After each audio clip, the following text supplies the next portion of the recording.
All right. Good morning, everyone. Happy Friday.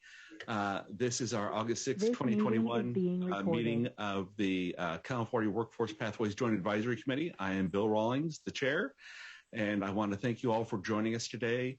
I wanted to start today with a point of privilege here that I just sprung on one of our members here. It's not often that we get a chance to really celebrate our own and celebrate successes in our committee members' lives. But I wanted to point out just that I noticed on social media the other day that our ex officio member, Christian McGuire, has taken a position as the executive director of Young Invincibles. And so I wanted to give a really heartfelt congratulations to her. It's a huge position, really important work. And I know, Christian, you've been part of Young Invincibles, playing this really important role, empowering the lives of young people for a little while. So I wanted to give you a chance to remind us about Young Invincibles and the work that you all do. Thank you so much. Absolutely. Young Invincibles is a national policy and advocacy organization dedicated to young adults age 18 to 34. We focus on 4 issue areas: healthcare, higher education, civic engagement, and then workforce and finance. So we really just make sure that we can give economic access to young people, just like generations before us. So I'm really excited.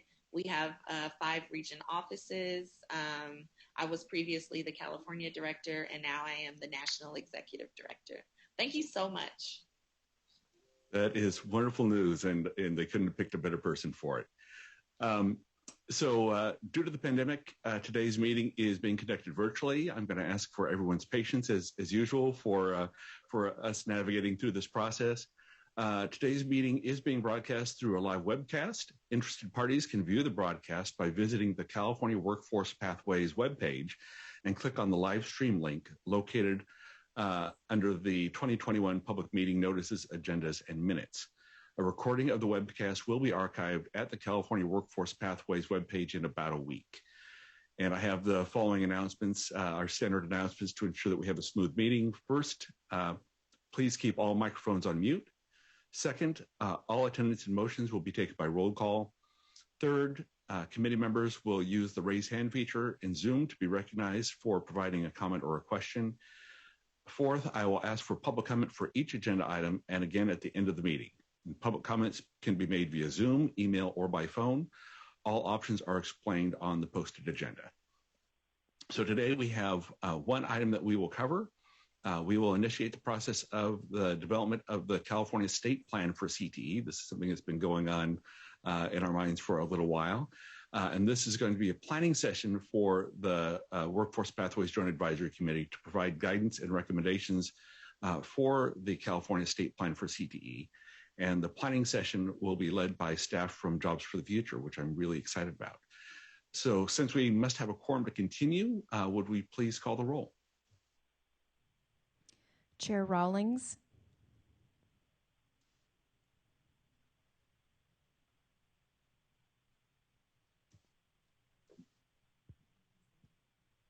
You're on mute, Chair Rawlings.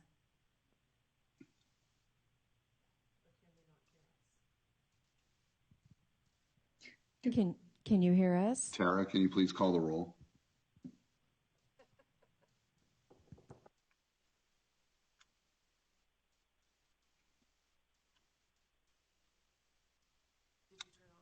Chair Rawlings. Can you hear me? Chair Rawlings, I guess I can call the roll. Sure. Chair Rawlings? Present. Vice Chair Sun? Here. Member Grande?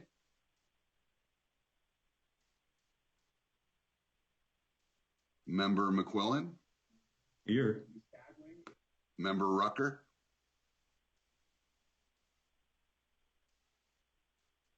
Member Williams? Present. Ex officio member McGuire? Present. Ex officio member Rattray?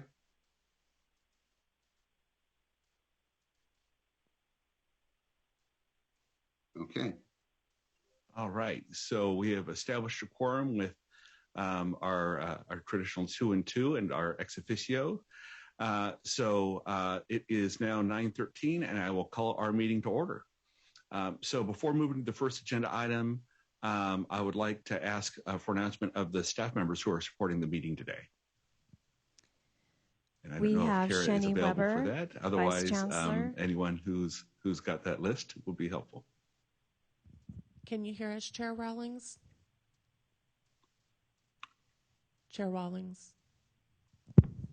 So from the State Board, we have Patricia DeCoste, Deputy Executive Director. We have Pam Castleman from the State Board. From CDE, we have myself, Pete Callis, Rachel Moran. From the Community College Chancellor's Office, we have Sheni Weber, and we have Yana Iatridis. All right. Thank you for that, Pete. Thanks for pinch hitting for us today. We are on to item 1, which is the approval of the California Workforce Pathways Joint Advisory Committee May 14th, 2021 preliminary report of action, or draft minutes. So are there any comments or questions or a motion from our committee members? This is Ting Sun. I will move approval. Okay, so moved by Vice Chair Sun. Is there a second? Second. Okay, second by Member Williams. All right. Are there any comments from committee members? Then hearing none, are there any comments from the public? And per our operating process, as we are in the virtual environment, we will give it a minute to make sure that folks via the live webcast have a chance to hear the request for comments and pipe in.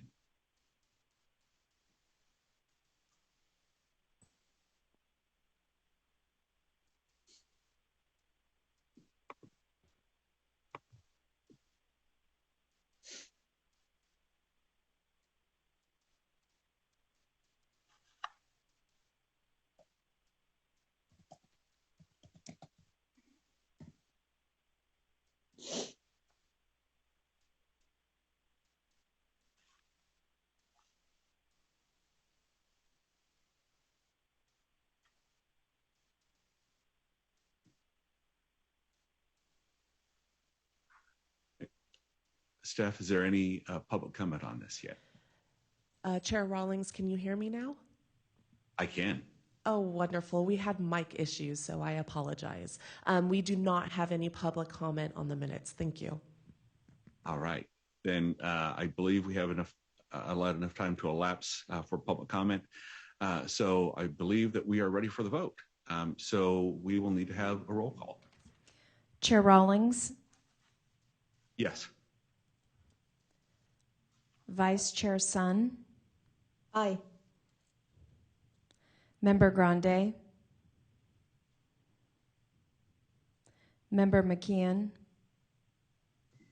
McQuillan, yes. McQuillan, apologize. Member Rucker, Member Williams. Aye. All right. The approved report action minutes of the May 14th, 2021 meeting and the recording of today's broadcast will be available on the California Workforce Pathways webpage. So thank you for that. We are on to, I see Krista McGuire had mentioned that there is a public comment in the Q&A. Is that right?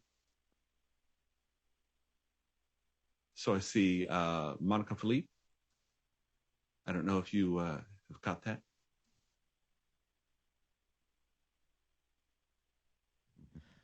Good morning, Monica. If you have a comment, please type your comment in so we can read it.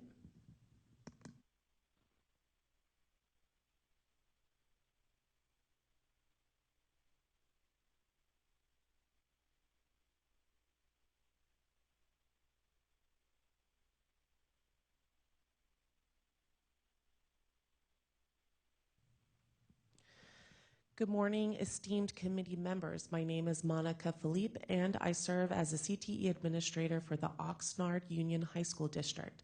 And I also serve as a board member of the California Association of Work Experience Educators, also known as CAWE. I also lead the Programs and Standards Committee of CAWE. Within our committee, we have Los Angeles, San Diego, San Bernardino, Ventura, Santa Barbara, and Santa Clara counties represented. Additionally, CAWE currently has about 300 members statewide. I am deeply grateful to have this opportunity to speak before you and want to express my gratitude for your leadership and guidance in helping our kids with our college and career preparation. I'm here today to ask for your support as the state considers internships as one of the work-based learning career measures on the California Dashboard College and Career Indicator. Currently, the CCI has 4 work-based learning measures: pre-apprenticeship, state, and there's more. I'm sorry, Monica, but we will have to continue reading this during the general public comment session at the end of the meeting, as this comment is not directly for item 1 of the meeting. Yeah, thank you for catching that, and thank you for your comment, Monica. I'm looking forward to hearing the rest of that. All right, so with that, we are on to item number 2, an update on the California State Plan for Career Technical Education. So I would like to welcome Pete Callis, our new division director for the Career and College Transfer Division at CDE, Shani Weber, Vice Chancellor for the Workforce and Economic Development Division at the California Community College Chancellor's Office, and Patricia DeCosse, Deputy Executive Director for the State Board of Education, to make some opening comments about the work that we're about to embark on, and for the development of the California State Plan on CTE. So Pete, take it away. Thank you, Chair Rawlings. I appreciate this opportunity to speak about this. And I'd like to start off with, for the CTE plan that we're embarking on at this point, I want to make sure that it truly represents our K through 14 system and even beyond, giving our students opportunities in post-secondary education to continue in their pathways. And at CDE, we've actually embarked on CTE pathways at the middle school level. We have 40 academies currently that feed into their high school pathways, in their CTE pathways for their feeder high schools. And we also want to make sure that adult ed is included in this, because that's another piece of K-12 that actually goes into the community college system and allows opportunities for those students. Another point is the regional models. In the past, we've had regional models where students stayed within their regions for pathways. As we've experienced now with the pandemic and being able to go virtual, this should open up pathways to students across the state. If there isn't a pathway within their region that is their interest, we should be able to have a CTE plan that expands to other regions, so all students have access to whatever their endeavor is with their pathways. We've also expanded CTE within the K-12 system, and we're looking at certifications for students. We've expanded to internships now in the southern region, and we're expanding it up into the northern region. And we're also looking at youth apprenticeships. We currently have pre-apprenticeship programs at the high school level, and we've got some pilot youth apprenticeship programs that we're expanding. We've been working with the Division of Apprenticeship Standards and moving forward on that piece.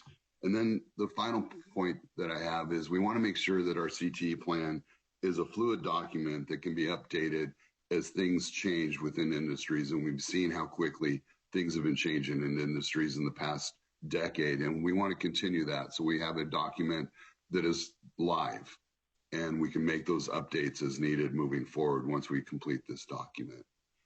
Those are my points from CDE. I'd like to pass it on to Shani Weber now. Thank you, Pete Callis. Good morning, Chair Sun, Chair Rawlings, Vice Chair Sun, and members of the committee. I'm Shani Weber. I'm the Vice Chancellor for Workforce and Economic Development at the Chancellor's Office. And thank you for giving me the opportunity to speak to you this morning. I just wanted to sort of do a very high level sort of recap of, I think, what a lot of things of what we know. This conversation really started prior to the pandemic when our late member Alma Salazar was still with us and was here to inspire us. Back then, we were already seeing global shifts that was happening with new technologies and driving a lot of new markets, segments emerging at an incredible pace. And then we really couldn't have imagined, at least I couldn't have imagined living through a global pandemic in our lifetime. But what that means is that we really see how connected the global economic systems are. And so much more connected in any point of our history by having witnessed how a virus was able to spread globally within a very, very short period of time. What that means also, information also travels fast and spreads wide. The internet, Google, social media has changed everything, essentially, right? Including the future of work. And then for education, that future of work is really about future of teaching and learning. And I think many of you recall in workforce conversations, we used to talk about the looming job displacement due to automation and artificial intelligence. I like to joke that the robots are coming, but I actually thought that was still years away. And then when the pandemic hit, we saw many job losses that will not return, jobs that will not return due to automation. Replaced by technology and artificial intelligence, this rise of chatbots. We saw jobs that were held by women, Blacks, and Latinos, those that are really marginalized, even in the recent economic boom, really impacted by this. So if there was a skills shortage before, we now have an epic skill shortage in our workforce. And this is an inflection point in our history, and I think we're all very aware of that. The future of work has arrived, and we have the opportunity, and we're very humbled by this, to help chart the future of workforce preparation for the state with the state CTE plan and support the state with recovery with equity.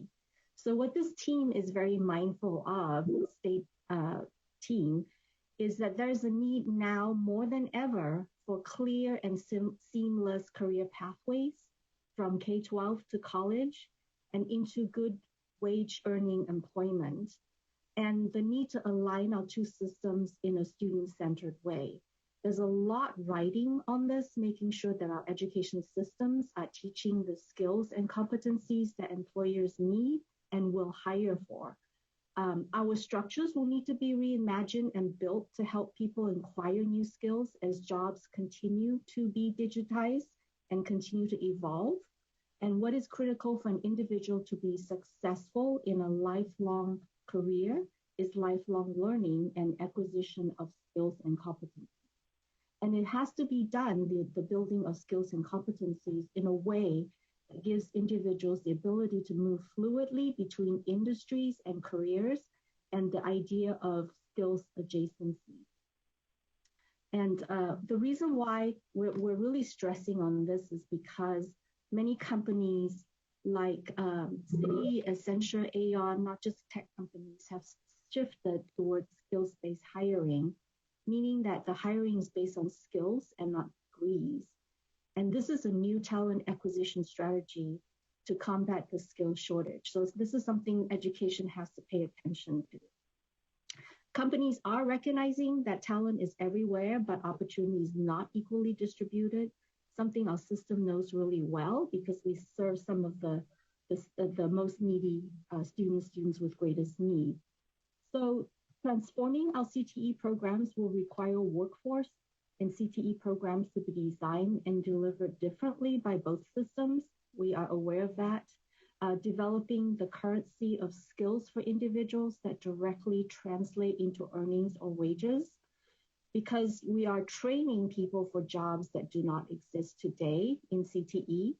And that is why teaching cross-cutting skills and entrepreneur mindset is so critical. And these are things that we have on our minds. And cross-cutting skills are those skills that are applicable and easily transferable across many occupation and roles. And that means developing interdisciplinary project-based learning, and the entrepreneur mindset gives students the adaptiveness and resilience needed to navigate the ever-changing job market. And we also are cognizant of the fact that the future of teaching and learning means that instructors probably will become learning coaches and no longer are subject matter experts, and there are implications for faculty and teaching preparation. Then we need student learning models, student-centered learning models that are effective in helping our students translate their knowledge into skills and abilities to help them build confidence, and that is really through work-based learning. The regional partnerships that Pete had mentioned earlier will be important to building the ecosystem that we need to build this, to put this complex puzzle together in a way that supports student success. We're very excited to have Director Callis join the state team, and I believe that this team is up to the task, and we're very grateful to the members for your wisdom, for your experience and insights, and also for Jobs of the Future for coming on board to help us develop this very ambitious plan. And so we have a lot of work to do. And now I would like to turn it over to Patricia DeCoste to say a few words. Thank you very much. I'm hearing an echo. Do you all hear an echo? Okay, thank you. All right, good morning, everyone. I would like to echo my colleagues' comments. I don't want to retread what they've just said. I think that we have a very good and very solid team to help lead this work. So I'm really excited to embark on this planning process. We have been waiting for this for some time. So I'm delighted that the day has arrived and we are able to begin to take, time for us to get your thoughts here today on, and that was the purpose of today's meeting. As we begin talking through, and I know that folks from Jobs from the Future will be walking us through and explaining the different phases of the development of the state plan for CTE. I know that we are very interested in obtaining your comments throughout this planning and development process. So it's not just today. There will be many opportunities for the committee members to provide us feedback as we go through this process. And I want to sort of emphasize a couple of points that have been made. We definitely want to build on the past work of this committee. So we will be sharing some of the information and building in some of the thoughts that have already been provided. And, as we have now experienced, 18 months of this pandemic that, has been, there's an ebb and flow to it. And we seem to be going into another phase of, of needing to be careful. We want to make sure that we are sort of building on those lessons learned and things that we, that have actually worked for us. I mean, in some ways, we have been able to provide a great deal more access to folks, to teachers and faculty to participate because of the remote nature of things. So we certainly want to build from those things that we have learned, but also consider some of the thoughts and things that the committee members over the past several years have shared with us. And, all the while keeping our sort of ultimate customers in mind, our students. This is all about, as my colleagues have already said, this is a student-centered plan. We want to make sure that they are front and center of the work, as well as our employers. We want to make sure that we are addressing their needs, the skills shortages, recognizing, that we need to be thinking about as our economy continues to evolve and change. We want to make sure that this plan is not static in the same way that my colleagues have already indicated, that it be a fluid document, and that we are providing the types of supports for our teachers and faculty to, in fact, rise to the occasion and meet the day of where we're at, not only through this pandemic, but going into the future and addressing the skills shortage and thinking about how we can benefit.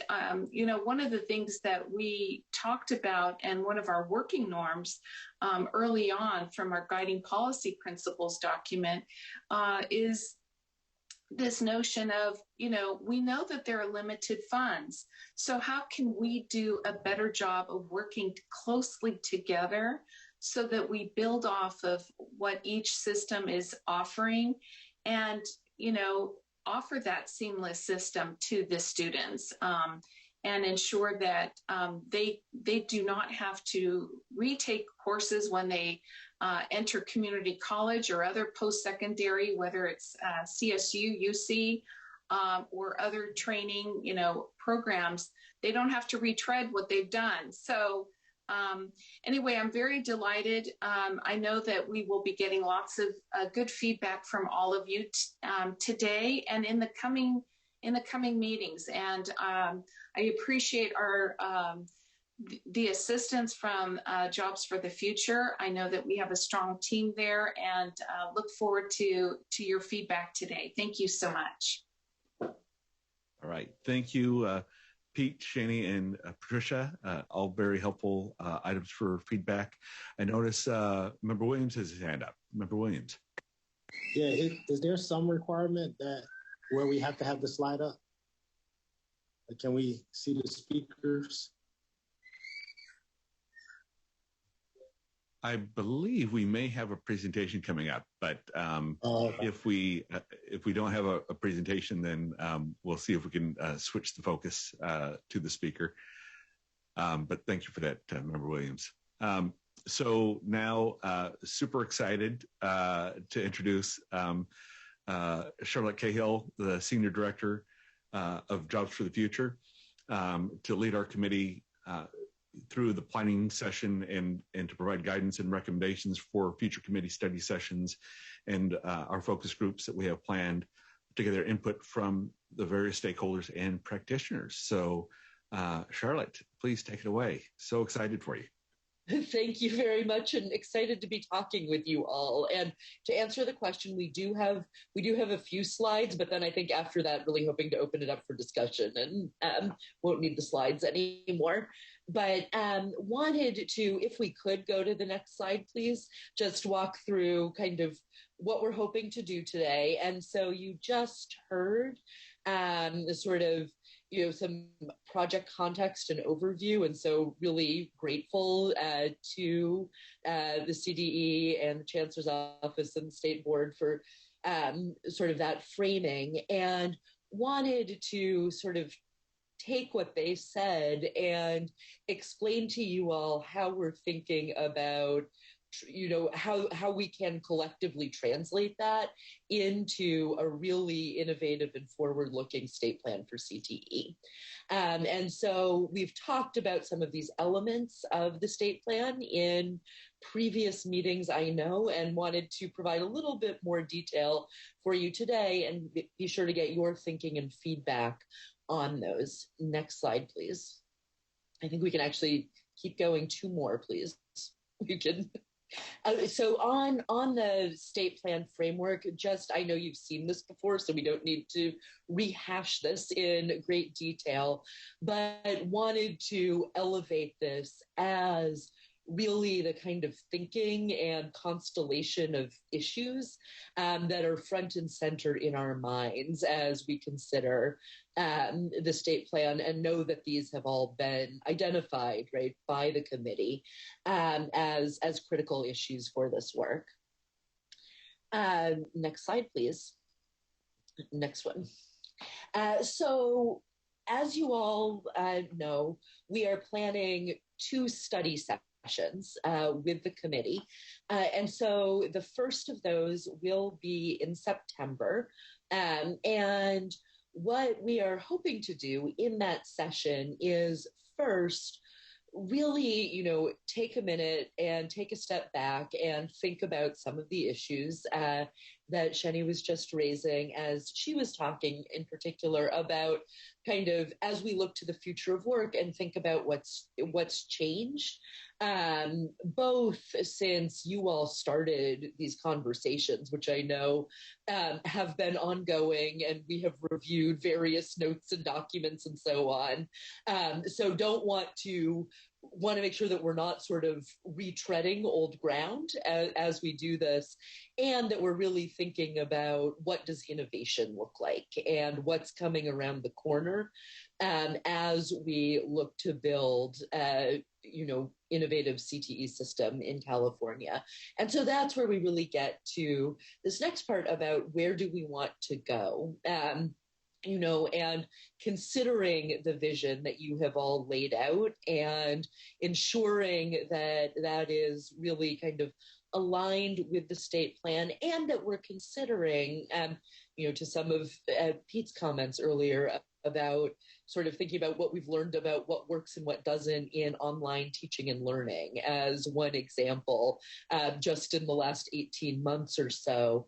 How can we think about what are things that we've learned that we want to carry forward with us into the development of the state plan? So all of the sort of study sessions are intended to be really kind of engaging and interactive, and to ensure that at every turn as we work through these topics, we're really getting the thinking of and feedback from members of the committee. And then the next 2 topics that we had in mind for this first session are really around the role of state systems and leaders in driving innovation and high quality CTE. So thinking about some of those, topics related to systems alignment that you all have considered, rated funding, thinking about really, again, how do we build those K through 14 and beyond pathways. And I think this is an opportunity for us at JFF to support too with providing some of what we know about both what's worked and some of the lessons learned as other states have undertaken this alignment. And I think would really look to engage you all in a conversation about, what's worked elsewhere, what hasn't worked elsewhere, and ensuring that we are adapting all of this to the unique context of California and really sort of upholding the California way in our thinking about all of this work. So I think opportunities both to learn from and opportunities to really ensure that this all reflects the unique needs of California. And then the final piece of this is related to building and sustaining pathways partnerships. So these are, thinking about regional partnerships, ecosystems to support pathways, considering what effective structures and governance models might look like, thinking about the role of intermediaries, and thinking about the role of state strategies in supporting those regional partnerships. And I think here, really what this sets us up for as we look ahead in, the development of the state plan is ensuring that the state plan is meeting the needs of diverse regions across the state and is adaptable to the needs of those many regions, knowing that, right, there are big differences from one region of the state to the next, and that we need to account for that and think about how we can support effective partnerships across multiple regions. Next slide, please. And then in the second session, what we intend to do is a deep dive into several of the areas of focus identified in that matrix. So considering, for example, what might we want to include regarding dual enrollment, CTE, teacher preparation in the pipeline, work-based learning in the state plan, recognizing, right, that none of those are new topics. And so really wanting to consider this question of both how can we support existing high quality practices and how do we really move ahead to push on innovation in all of these spaces. So considering what are new work-based learning models to address, what are new ways of engaging industry partners, how can we really use each of the areas of the state plan to ensure that we are driving equity, both in terms of ensuring equity within programs, right, and sort of thinking about equitable access to high quality CTE, but then also how can we use innovative and high quality CTE programs to drive toward greater equity of outcomes for students in those programs. So really wanting to think about what are some of the innovative practices that we'd want to highlight as part of the vision for CTE in California.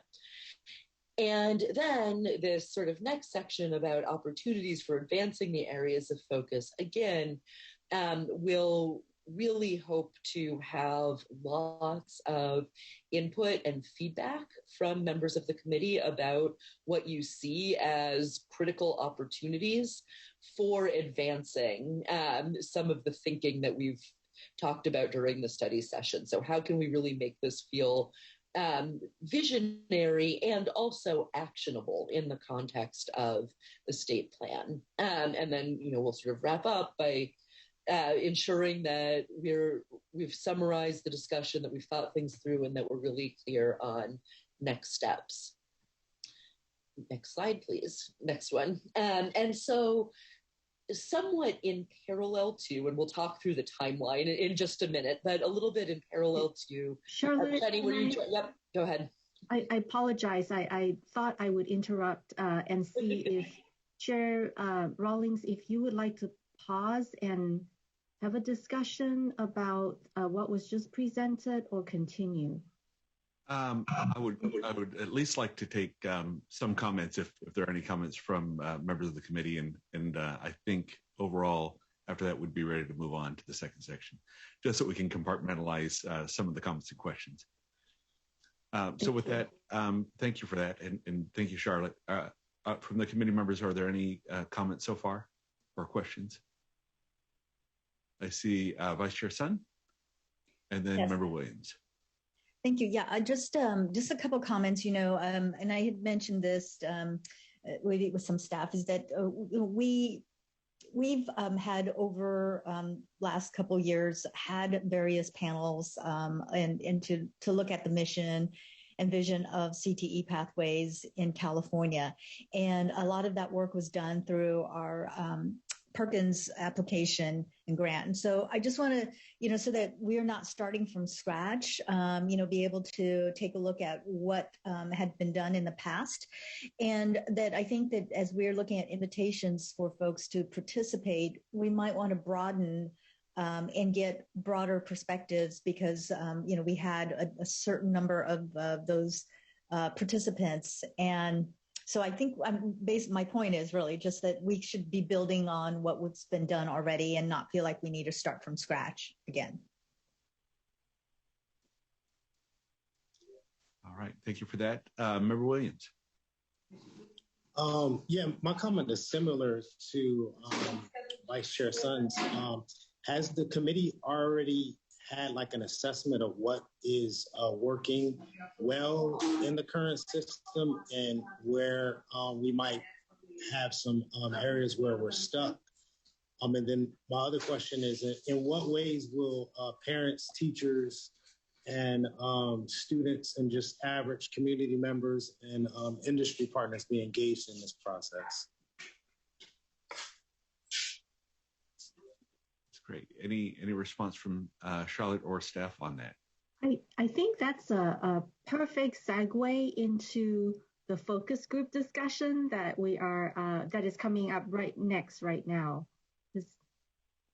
Yeah, and I agree on that. I think that's you're presaging our work here, Joseph. But I would note one thing on a comment you made about where we had some challenges. One area that I'm particularly focused on is equitable outcomes, right? And so continuing the idea of recovery with equity and having our work here kind of really help reinforce and drive that, along with all the work that the governor's office and the other teams have been doing. So with that, if there are no other comments, and Charlotte, please continue. I actually. Sorry.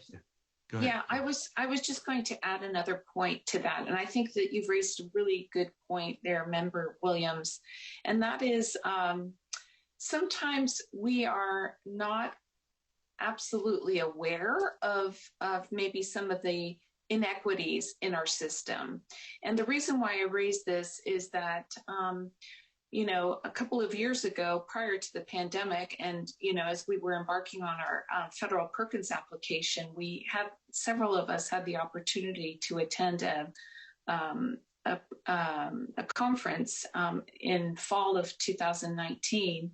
And I had the privilege of attending a breakout session talking about equity labs. And I know that I've brought this up with the committee in the past, but one of the things that, for example, the state of Ohio was sharing with those of us who attended was that, until you start looking at your own data, you might say, yes, we're doing things equitably. Yes, we provide access to all students, but until they were actually looking at their own data, did they realize that, we're not really recruiting students from these areas. So they were talking about Cleveland, for example. These particular areas in our city, they don't necessarily come to these programs. They're going to some other kinds of programs, but so until you start looking at your own data, so maybe one of the things that we should be looking at as we're developing this plan is ways for people to do sort of a self-reflection, if you will, and maybe provide the framework for programs to do that work, because what's currently working, or where are we stuck, we may not even be fully aware, is the comment that I want to share. So thank you so much. And thank you for that, Patricia. And especially noting that there's so much of the information is at the LEA level, right? That we really need to make sure that the LEAs are doing that self-reflection and really being able to focus on the outcomes that we're all trying to achieve. Right, LEAs as well as the regions, right? Yes, exactly right. Yeah, very good. Thank you for those comments. Charlotte, take it away.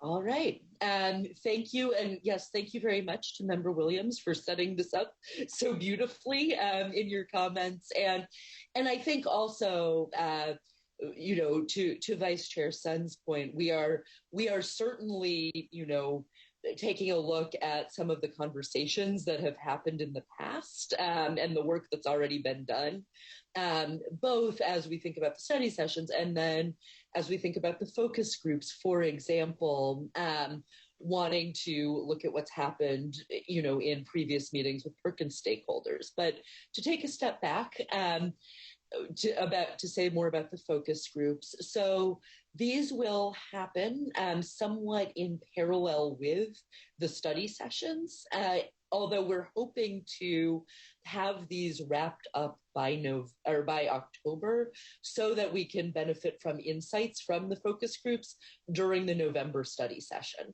And so what the focus groups are intended to do is to solicit sort of all the best thinking and feedback from all of the different stakeholder groups who will be or are engaged in sort of the implementation of CTE in California. So we've really considered, how can we ensure that we are including, both K-12 superintendents, but then also and CTE directors, but also really making sure that we're getting the teacher's voice in there, making sure that we're hearing from counselors in high schools, as well as high school students. And then similarly, as we look to post-secondary, thinking about both administration and faculty and students, thinking about parents, thinking about the broader ecosystem. So thinking about employers and county offices and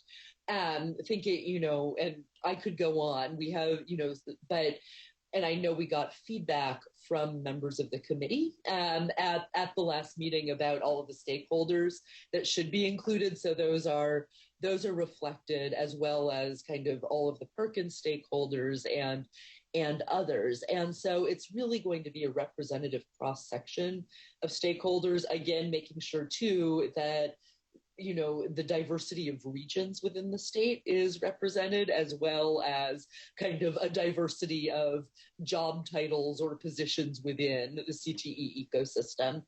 And really, the focus groups will also be focused conversations about areas of focus within the state plan for CTE, so that we're really hearing from a broad cross-section of Californians about these critical issues. And so overall, what we're hoping to do with the focus groups is first to be sure that we understand what stakeholders see as the strengths of the existing system, right? So we don't want to sort of jettison things that are working, and so helpful to hear from folks, right, what is working from their perspective, as well as to understand the challenges that stakeholders may be running into as they try to implement high quality CTE programs and pathways. We'll also want to be really careful in these conversations to tease out information that helps us identify any existing gaps in equity and access in the state CTE system. Again, really considering equity and access as the sort of foundation of all of the thinking for the state plan for CTE. And in the focus groups, we'll seek to gather information too from local and regional stakeholders about what state supports and incentives for CTE they've found most effective. And as they look ahead to thinking about what it looks like to develop really innovative and rigorous CTE programs, what additional resources might be needed. So really hoping to learn from the experience of all the different stakeholders to inform the state plan. So with that, I'm happy to pause and see if there are any questions on what we've got for the focus groups.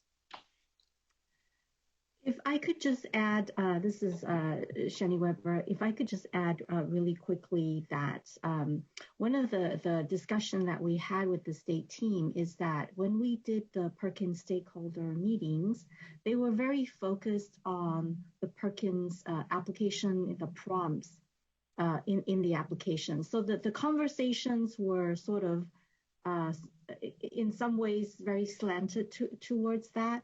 And part of the discussion that we had about this focus group, what is different is that it is a much broader sort of conversation and larger conversation with groups of individuals. And I believe the design is a lot more free-flowing and not sort of trying to just focus on one topic area, I think, which will produce a much richer context and provide better information for us in designing the plan.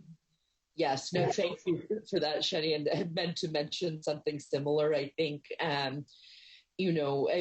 wanting to ensure the Perkins focus groups had a whole bunch of technical requirements that they had to meet, and they were federal requirements. And so how can we use these to really, include a focus on what works for California, and to ensure that this is really open and free flowing. And again, to the point on the slide, we will review what happened in the Perkins focus group. So we'll not need to rehash those conversations, but really want to push to something different. That's great. Any other comments from members of the committee? So I'd be interested in kind of the idea of who are we including in the focus groups, right? And given that we're looking at getting, what's it, like 15 of them done before the end of October, I think it was that right? That's a pretty ambitious timeline with this.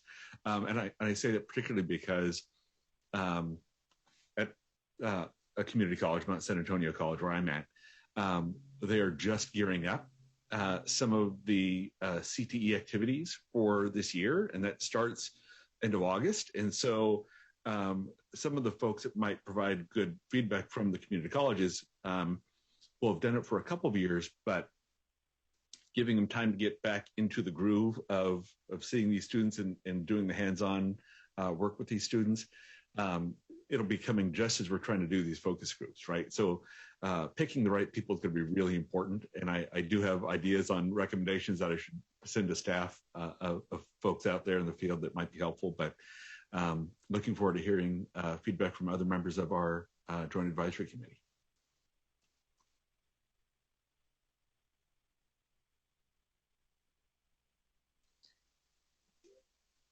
And I'm happy to say, just I appreciate that point, and I think particularly about the ambition of the timeline, and specific suggestions are very welcome, and would also add, I think part of how we've been thinking about this is that we recognizing both at the post-secondary and K-12 levels, this is a challenging time of year, right?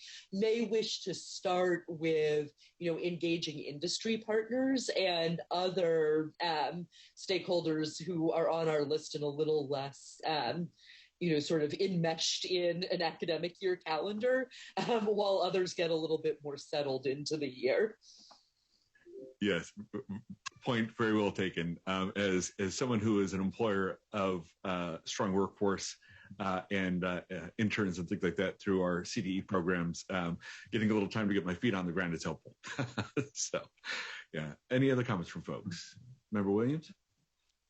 Yeah, I just wanted to throw in, I think it would be important to include workforce development boards, philanthropic partners in that conversation, and make sure that they're at the table.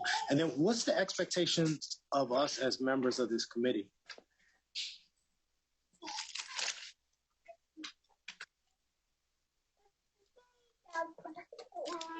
So I can answer quickly about the workforce boards on our list, and thank you for that. Agree, they're critical. And in terms of expectations for members of the committee, it might help for me to just get clarification on what you mean. I think we're certainly hoping to get feedback more detailed and extensive, and feedback than we'll be able to get in the focus groups from you all during the study sessions. But if there's another kind of layer to that question, happy to talk through it with you. All right. Member McQuillan. Yes, thank you. Just thinking out loud here, CDE is starting back up the American Indian Oversight Committee, and perhaps this item could be added to their agenda too. It's more of a statewide effort where tribes could give input, or perhaps they could do a focus group with the oversight committee to get input from tribes. Even though we're a small percent, there's pretty unique challenges for California's 120 plus tribes. So thank you. I would echo that 100%. I think, Member McGuine, I think that they're going to be a very important stakeholder for us as well. Especially given the density of tribes in California as opposed to some of the other states. I think it's a thing that's fairly unique to us. That's pretty important. Shani.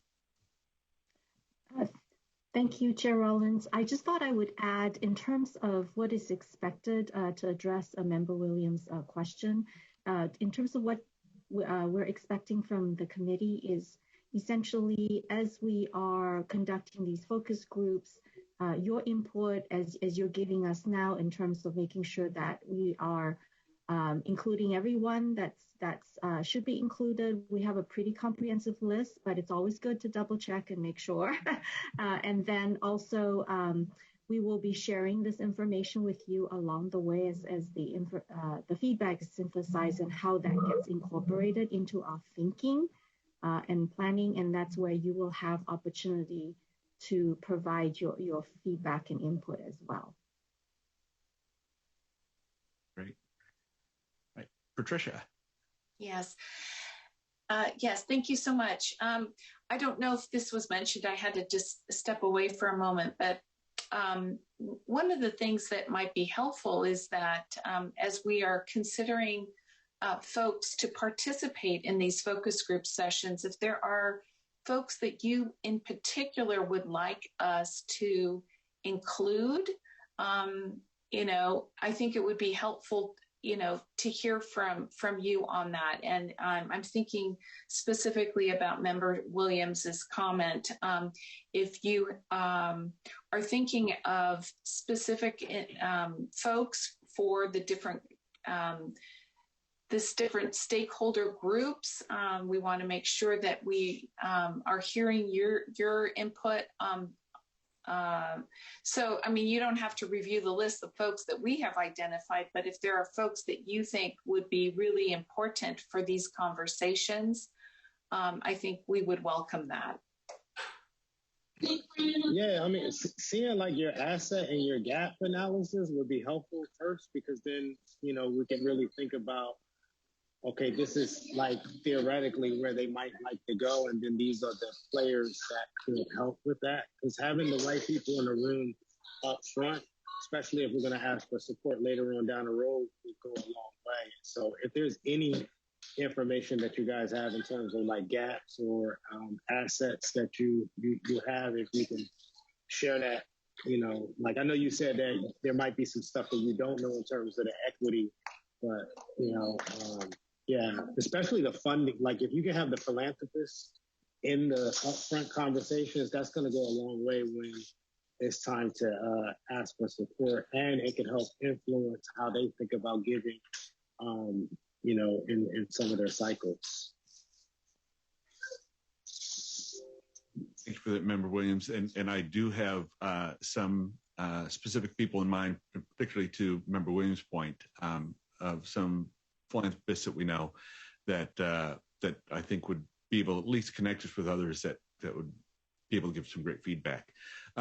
So I'm wondering, should we just send that to Patricia? Should we send that? Is there anyone in particular you want to have be a point of contact for this feedback? Who's the easiest person to send it to, or all of the above? I'm happy to receive it. I think that probably either myself, Sheni Weber, or I think all three of us, and Pete Collis. I think that if you were to send your feedback and folks that you specifically would like us to include, I think that would be very helpful. That's great. And I would also just speaking out loud, thinking out loud about community organizations. There are groups that are focused on kind of building local economies and being able to take things at scale. Sometimes I'm thinking a group in Los Angeles like Lane, folks like that might be interesting to get involved, but I'm sure there are plenty of groups like that across the state. So being able to reach out to them and see what they have, but making sure that we have folks like Young Invincibles involved, of course, is all going to be really huge for us. So thank you all for that. Any other thoughts or comments from folks? Yeah, and one other comment that I would like to just say is that I know that Member Rucker, who unfortunately is still not with us for our meeting this morning, I know that she has voiced concerns about having teachers and faculty represented. So I'd like to just put out a specific call out to folks with regards to, educators that are working and would like to participate. We want to make sure that we hear from all voices. And so I want to make sure that I made a specific call out to our educators. Thank you for that. I think, particularly, I think there are going to be those administrators that are involved in making sure that this gets operationalized. The fact that you're kind of the very front end of this, right? And at different levels that are classified, they're also involved in the process to really operationalize it, and making sure we're finding the right mix of those folks is going to be important for us. So I think that's well taken. Thank you for that. And if there are no other comments, I will hand it back to Charlotte. Thank you. And I'm actually going to hand it right now to my colleague, Daniel Trujillo, to talk us through just kind of the next steps and timeline on some of this. Thanks, Charlotte. Next slide, please.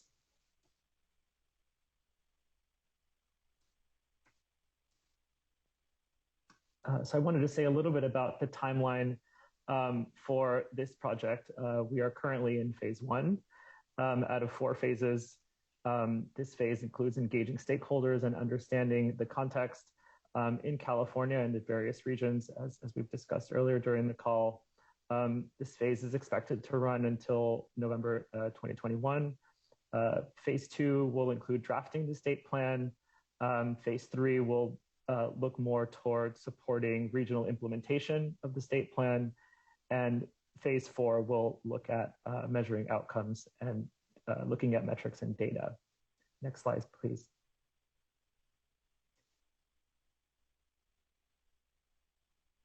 So in this phase, we're currently conducting background research. As Charlotte mentioned, we have been looking at some of the key documents and key pieces of information, the sort of history of what's happened and what's been discussed on this committee to inform our thinking as we move forward with, in particular, planning these study sessions and planning focus groups. So the plan currently is to have these study sessions happen in September and November of this year. And in parallel, as Charlotte mentioned, to have focus groups running as we just discussed. The hope is to have these completed by October to be able to glean insights for the November study session. So these 2 pieces will be happening in parallel. Next slide, please. Phase 2, we'll be looking at synthesizing the input we've received from the various stakeholders from this team committee, and we will look to iteratively draft the state plan for approval by this committee, as well as designing a comms and dissemination strategy. We will also be collecting public comments on the draft with an aim toward finalizing and receiving approval on the draft in May, which is on the next slide. So we can jump to the next slide. The 3rd phase in this work is focused more on supporting regional implementation. And for this piece, we will be conducting town halls scheduled for sort of next summer currently, and support the development of state and regional plans. We will also be holding a statewide virtual set of meetings to support regional implementation. The final phase, phase 4, will be focused on the development of an outcomes dashboard and looking at what are those key metrics and benchmarks aligned to the priorities in the state plan for CTE, and also making sure those are aligned to some of the work that's been happening on this committee or with this committee on metrics for other related pieces of work. And I will open it up now for any feedback or discussion on the timeline. I know this is a timeline you've seen before, but wanted to just reiterate some of the key points for this particular project. Any comments from members about the timeline?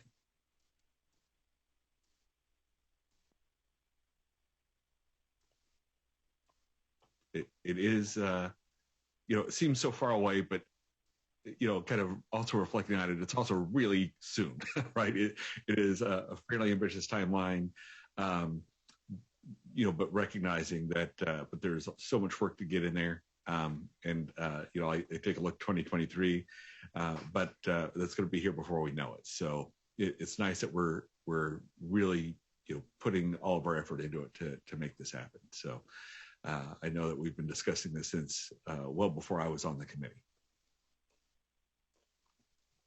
Any other comments from members? Yeah. So yeah, I just want to comment that I'm so glad that that Jobs for the Future is here to help us with this effort, and the timeline. I also agree with Chair Rawlings that it seems far away because we've been working and talking about this plan for the last 4 or 5 years now, and we're still waiting for another couple of years. However, I'm excited that this is really going to get some momentum and energy at this point. And what was I going to say about this? I guess I just need a little technical clarification as far as the role of this committee and this plan. This is the plan that will come out as a recommendation for the state. So I'm assuming that, we would take action to approve it, but is this something that, we will then be taking to the larger state board of ed? So I'm just kind of curious where we go after this is completed. And I don't know if staff has any suggestions or thoughts on that. That's a really great, good question, Vice Chair Sun. I think this particular plan, based on my understanding, and Patricia DeCoste may have additional information as well, is because of the way we have decided to structure, this committee has decided to structure, making the state plan really sort of a guiding, visionary document for the state in informing and driving the CTE programs moving into the next number of years, and not be led by the Perkins plan. I think we have the opportunity to really work with all of our workforce stakeholders at the state level to understand the plan that we have put together. And I'm hoping that in the process of the focus groups, we will also have the opportunity to begin to build some of those partnerships that we'll need to have at the statewide level to begin to increase the coordination between different agencies that have this workforce responsibility, charge of developing workforce. I know in particular that at the Chancellor's Office, we have started conversations with the labor agency, prior to the pandemic, to look at how do we work together to reduce duplication, to increase coordination, to better share data. We are very fortunate to have support in this year's budget from the legislators to further build out those kinds of structures and really try to clarify that, and ultimately with the goal of making sure that we're serving Californians and we are addressing the workforce needs. And so I think this is an opportunity, and this may be a conversation that we will bring back to the committee once the state team has sort of thought through what our recommendation is in terms of the question that you just asked Vice Chair Sun, and get your reaction to. And Patricia, I don't know if there's additional thoughts that you may have. Yeah.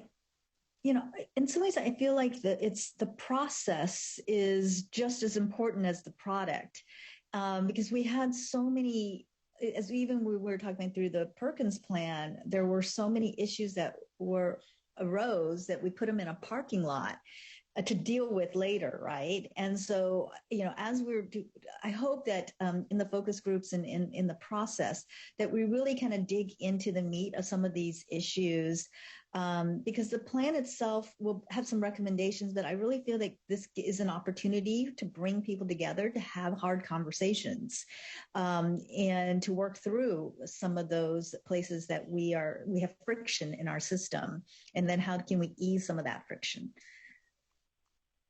And I would add onto that a little bit also that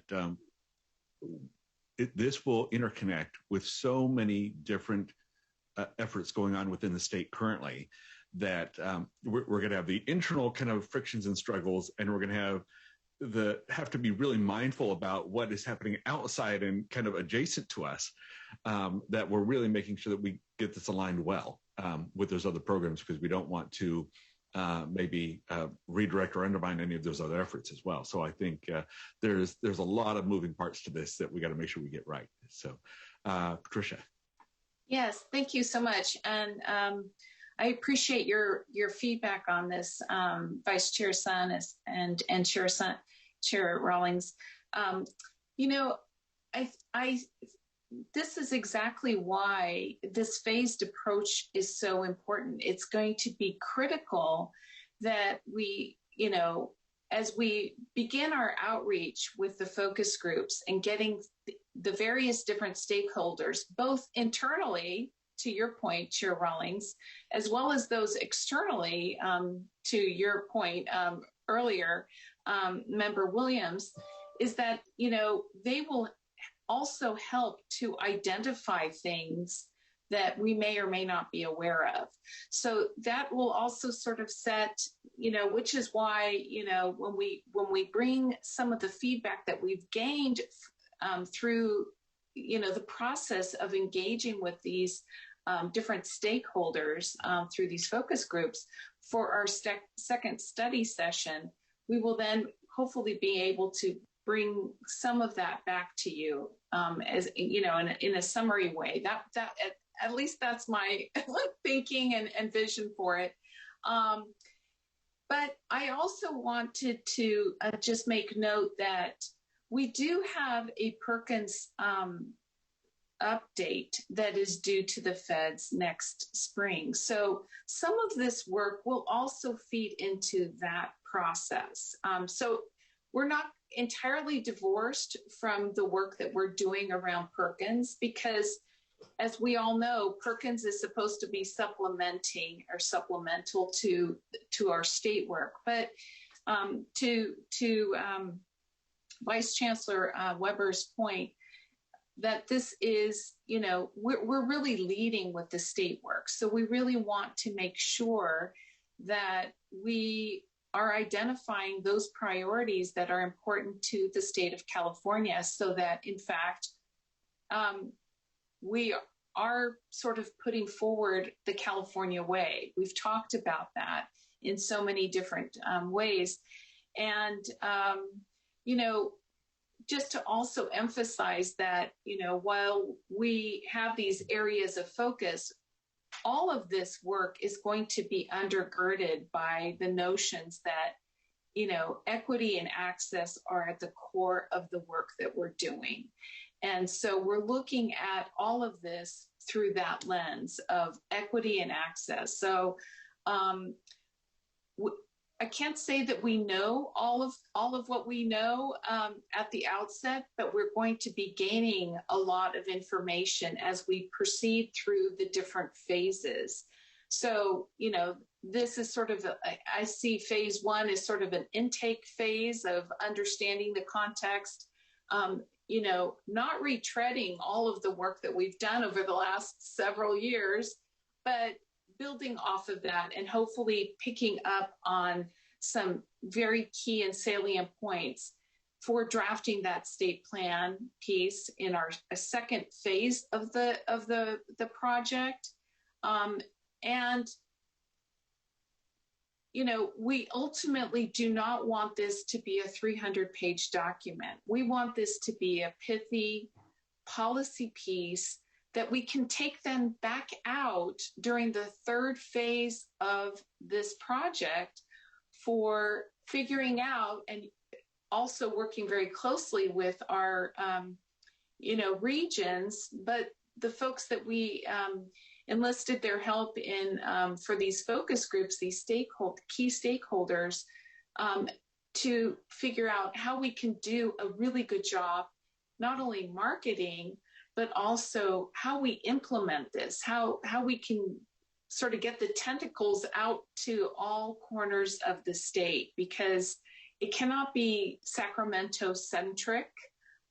Nothing will, we need buy-in from all of our regions. We need buy-in from all of our colleges and all of our LEAs, and both internal as well as external partners. So this is a huge undertaking, and because of the expansive sort of nature of this, we will need your help as we go through all these different phases to be our sounding board and make sure that we're on track, because there's a lot to cover here. So we want to make sure that we're covering it all, but also doing it in a way that remains true to sort of the actionable approach of making this state plan something that's a living, breathing kind of document that all corners of the world, corners of California, not the world, but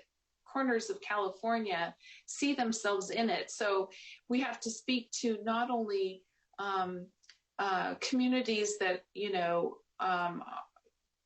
inner city kind of communities, but also rural communities, those in the north, the south, the central parts of the state, along the coast, the interior part of the state. We have a lot to cover, and California is a big state. So we appreciate your partnership as we as staff are bringing this to you to be our sounding board and make sure that we're on the right track.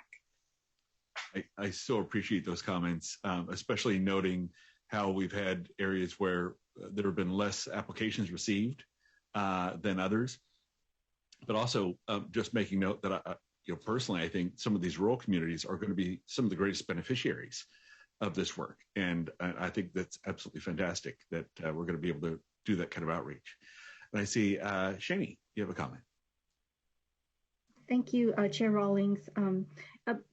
I just want to emphasize what Patricia DeCoste just said. And then also, in addition to what she said is, as workforce leaders in the state, I think we all have a pretty good idea what the state needs and what that state plan looks like, which is why the input and the feedback from all of those groups that Patricia DeCoste mentioned is really important to make sure that we are taking into consideration all of the needs and the local conditions and the regional differences as we design this, and so that this is not a Sacramento sort of top-down kind of a situation. But as workforce leaders, we do have, from a lot of the information, the work that we do, what will help our students. We do know from your guiding policy principles the need for student-centered approach. We know a lot of these things. And also as leaders, and when we are looking to you to help us really push as well, to help us look at, as we work through these pieces, as we look at the friction points, to really speak the truth about those issues, and also call out things that may be unpopular, but what is needed and important for the state for us to really push forward and serve our students differently and to help us be able to develop those structures that really serve the state and our workforce pipeline well into, the 22nd century. So this is where we look to you to help us with the difficult conversations as well, and to really move the needle as we present this information to you. That is great. So, Vice Chair Sun. Yes. So it, occurred to me that in the PowerPoint slides, there was not a mention of our guiding principles.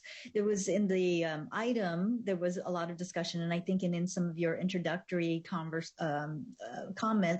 there was some mention of it. But, but they weren't in the slides. And then I noticed, I think it was the last one about key metrics and benchmarks aligned to the priorities in the state plan. We've been talking about our key metrics and benchmarks aligning to our guiding principles. So in many ways, our guiding principles is kind of where we want to be. It's our North Star. And so how does that North Star, as you're gathering information and talking to focus groups and all that, and dealing with the difficult issues, how does that get to our North Star? So I just want to make sure that we're looking at that as the direction that we want to go. Thanks for that. Good comment. Any other comments? Oh, Charlotte, go back to you. Yeah. So I would just in response to Vice Chair Sun, as Susie said, I was like, oh, we should have put that on the slides. But I think one of the, part of the way that I think we're really thinking about incorporating those guiding principles, very much to your point, is there sort of every time you saw a mention of high quality CTE on the slides, right? That's kind of, we're thinking of CTE that's really living up to those principles. And so I think what the state plan is ultimately aiming to do is provide a bit of a roadmap, right, for achieving those principles. So that's really what I hope we can get to, and I really appreciate you naming that. Thank you. Yeah, I would also like to chime in if I could. I think that there are a couple of pieces. One is that our guiding policy principles are really aspirational. And so there is going to be, if you will, as we encourage not only LEAs and our local community colleges and our regions to open up and offer new pathway programs, if you will, not everybody's going to start out at the gate at that sort of level of what we've sort of envisioned through our guiding policy principles and the 12 essential elements of a high quality college and career pathway program. However, it is something aspirational. So it is something that we need to spend a little bit of time. I have had some conversations with our new CTE director at CDE, Pete Collis. And he's just getting his footing now. But we've had some conversations about that because at what point, how can you actually show the needle that you're moving towards that? So those will be really important conversations to have as we proceed, not only, not just at the end.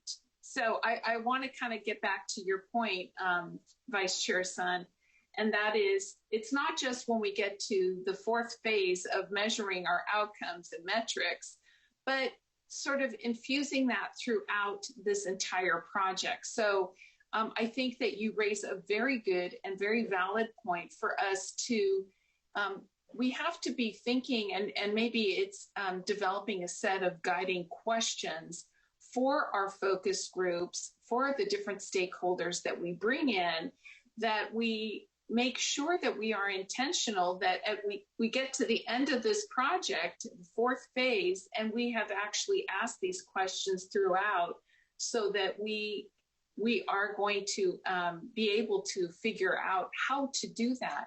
Because I think some of the guiding policy principles, because of their aspirational nature, are not well suited, if you will, for being collected in terms of data points.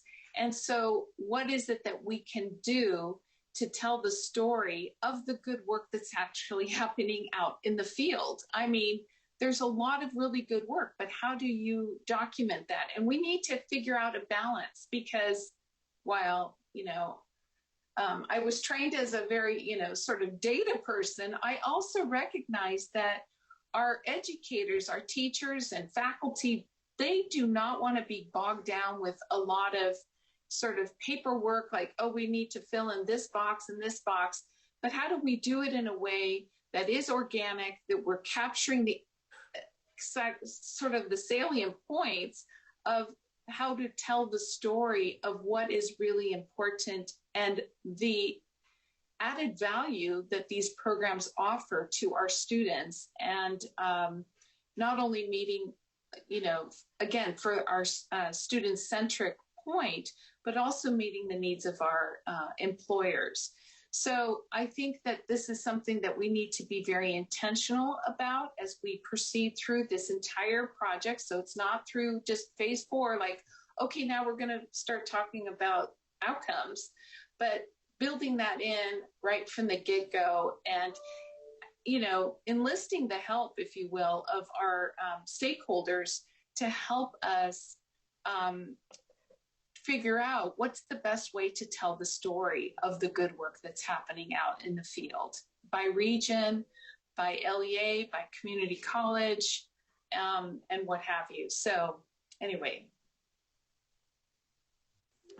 Thank you for that. I see, just double checking, Shani, I see your hand raised. I don't know if you have a comment. No, you don't? Okay. So then to Member Williams.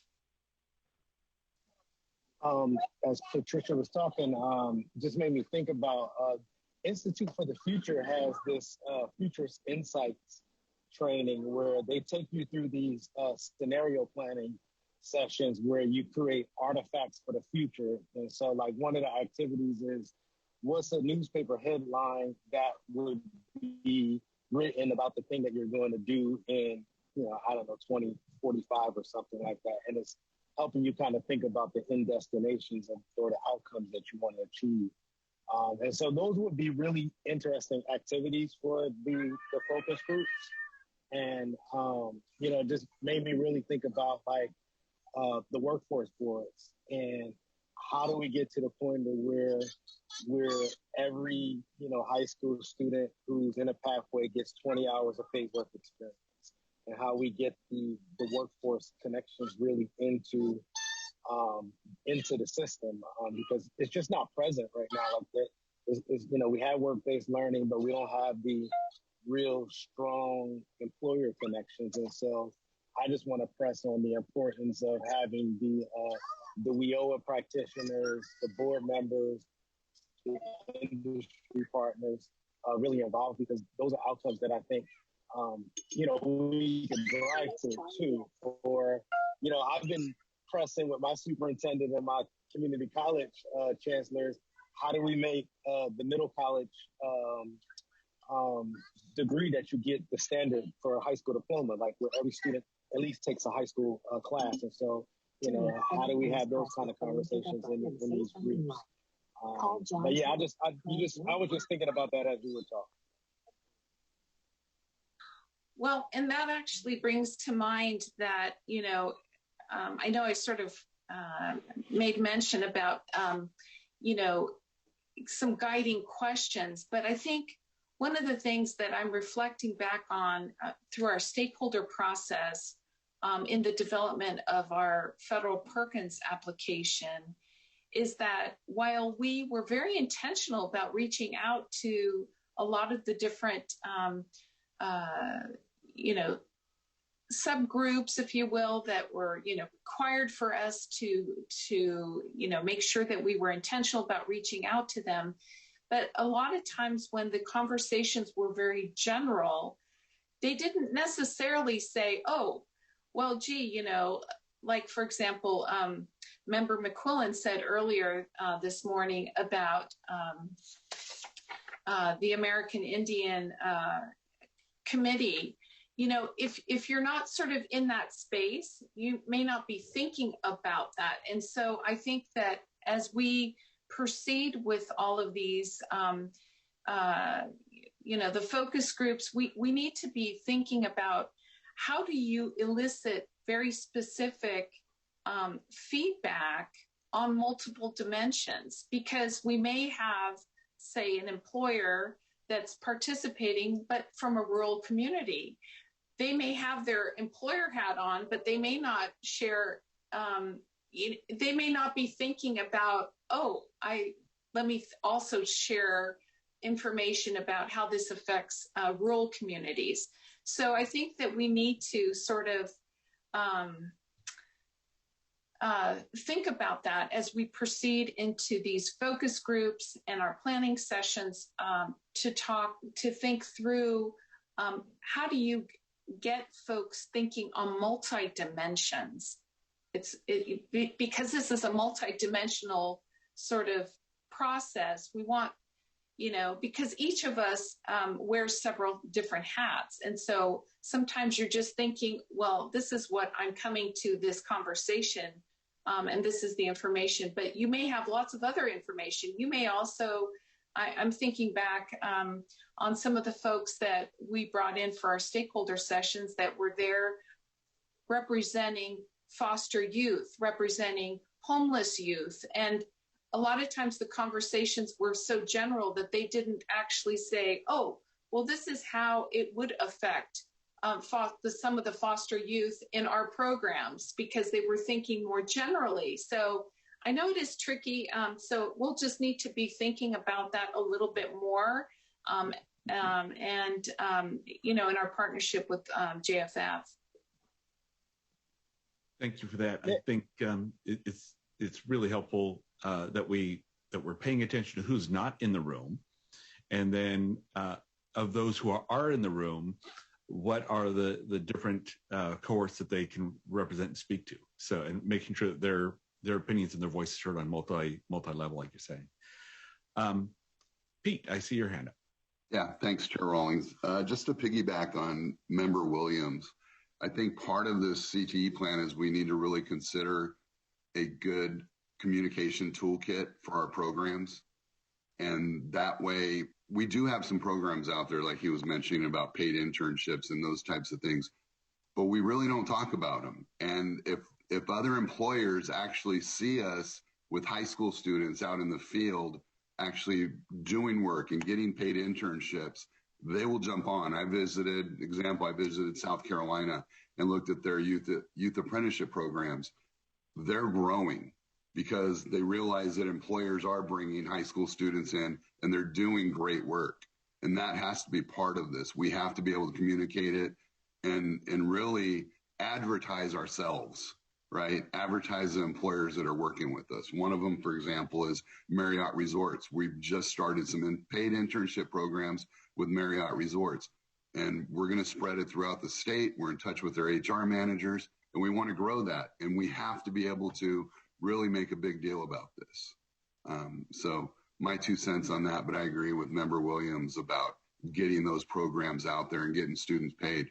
That'll make a difference, especially for their families too, and seeing that they're actually getting paid for the work that they're doing and they're not just doing work-based learning and not getting paid. So thank you.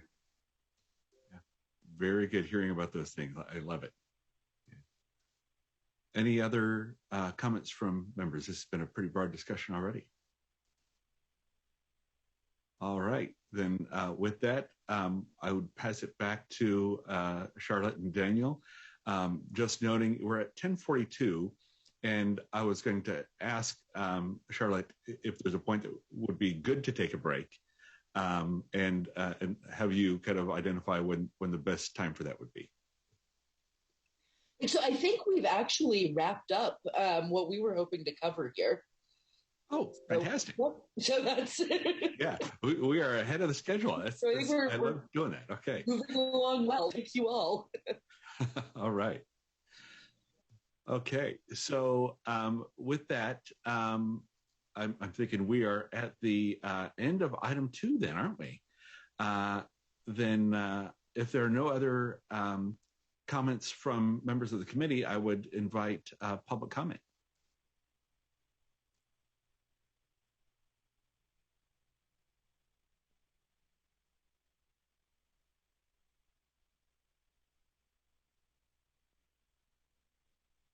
And as before, we will give a few moments for folks to connect and to share their feedback. Yes, so far I have 3 public comments in our email. The first one is from Michael Esposito. He is from CWPJAC, which is the Work Experience Education Group. And he states, I would like to speak on agenda item 2 regarding the California State Plan, specifically on work-based learning and the value of work experience education to serve as a model program for the internship CCI dashboard measure. And that work experience education should be included on the state website as one of the primary programs that meet the potential internship CCI measure. Work experience education has provided work-based learning programs and curriculum for over 50 years and continues to adjust as state workforce needs evolve. And he is the president of CWPJAC. We also have a comment from Monica Phillip, and she states, I would like to speak on agenda item 2 regarding the California State Plan, specifically on work-based learning and the value of work experience education to serve as a model program for the internship CCI dashboard measure, and that work experience education should be included on the state website as one of the primary programs that meet the potential internship CCI measure. And the rest is a copy of what Michael sent. And then I have a third public comment. He is Bob Dobson, Assistant Director of My Academy.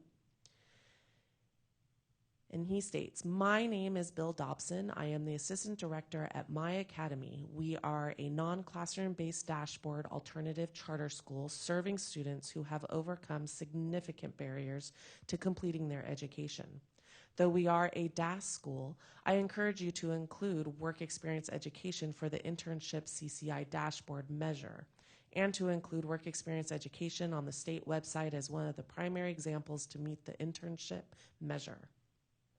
Work experience education has provided work-based learning programs and curriculum for over 50 years. We has continued to provide work-based learning programs that result in positive student outcomes to all students, including unduplicated populations. We allows real-time pivots and adjustments to society's ebbs and flows, pandemic economic cycles, and cultural responsiveness and other trends that cannot be predicted by an algorithm. We transforms the negative forces in students' lives and helps them overcome barriers to practical skills to help you navigate from the school setting into the workplace. We have another comment from Kyle Highland. My name is Kyle Highland. I am speaking on behalf of the Career Technical Education Joint Powers Authority Coalition, an organization comprised of 13 CTE JPAs who deliver CTE to more than 60 school districts in California. We would like to thank the committee and the California State team on its continued hard work in drafting the California State Plan for CTE. We would like to request that some or all of our coalition members be included as participants in the focus groups. The experience and knowledge of our membership would serve the focus groups well, and we would love the opportunity to provide input in developing the state plan. We look forward to working with the committee and the state team on this request. And he is the Director of Government Relations, School Services of California. We will now check the phone line.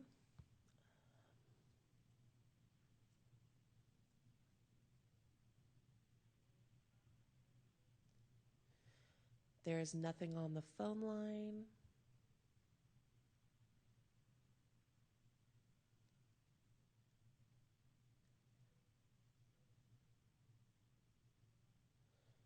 There is one comment from Zachary Ford, and he asks, how will discussions include students with disabilities? And those are all of our public comments at this time for item 2. All right. Thank you for that. A lot of respect for everyone that gave feedback there. And in regards to the last comment, I think there are organizations that can represent students with disabilities. I think that's another important cohort for us to include. And so with no other public comments, that will conclude the public comment period for agenda item number 2. So on to item number 3, which is general public comment. And I would invite for any public comments for items that are not included on the agenda. And as before, we'll give just a moment for folks to provide feedback to us.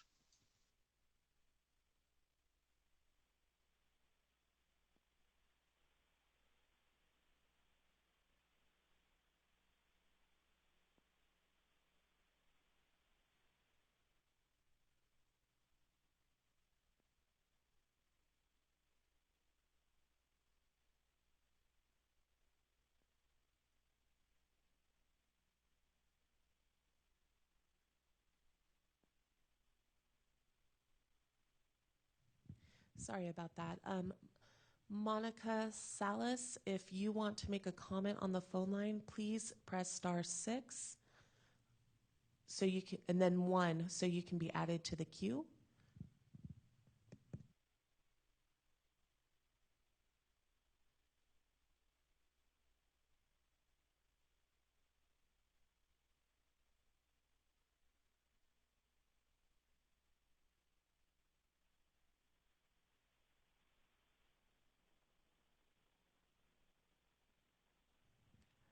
Monica, I put you off mute so you can speak.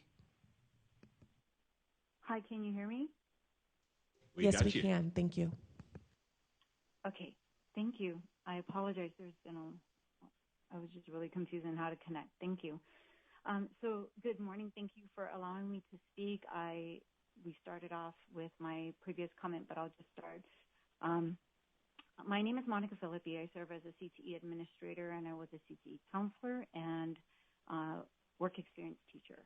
I also serve as a board member for the CAWE Association, California Association of Work Experience Educators. I'm also a part of this Programs and Standard Committee that helps different teachers in the county create curriculum and update curriculum according to workforce needs. I'm here today to please ask for your support. I know that we've been talking about the California State Plan, which I'm very, very excited about. And I feel like we need to integrate internships in and kind of make it a little bit more apparent and integrated in not only our state plan, but also included in our California dashboard, particularly with the CCI, the College and Career Indicator. Currently, there are 4 indicators for work-based learning: pre-apprenticeships, state and federal job programs, which apply only to DAWs of alternative schools. And then there are 2 for students with disabilities, the transition work-based experience and transition class-based work exploration programs. So pre-apprenticeships really are the only work-based learning measure right now on the CCI for the general ed population. In order for LEAs to be considered a certified pre-apprenticeship program, we have to email the State Department to get the packet, go through a 9-step process for review and approval. This process is very comprehensive and can take a very long time to receive approval and certification. The California Department of Ed has provided us with a wonderful resource called the Work Experience Education Guide. The guide provides LEAs with the framework for a variety of ways to integrate valuable real-world experience and internships to students across the state. The framework is a guide that is all-inclusive of students in general and special population groups. Please be the voice to include internships, which is the highest quality on the work-based learning continuum, to be a part of our CCI measure and also include the work experience education as a model for that program. Thank you.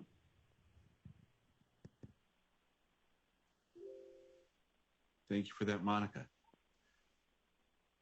Are there any other public comments?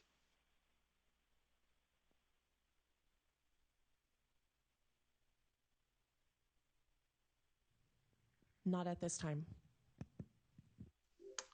All right, so that would conclude item number 3. And I just wonder, are there any other thoughts or comments from members of the committee?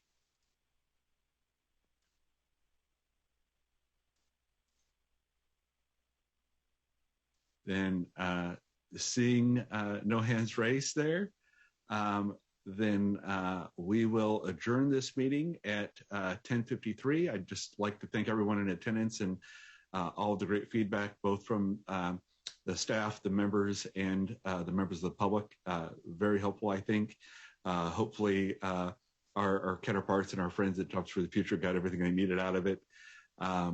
And so I think our next meeting, if I'm not mistaken, is in September. So I think it's, September 29th at 10:30 a.m. So with that, we will adjourn the meeting. Thank you, everyone.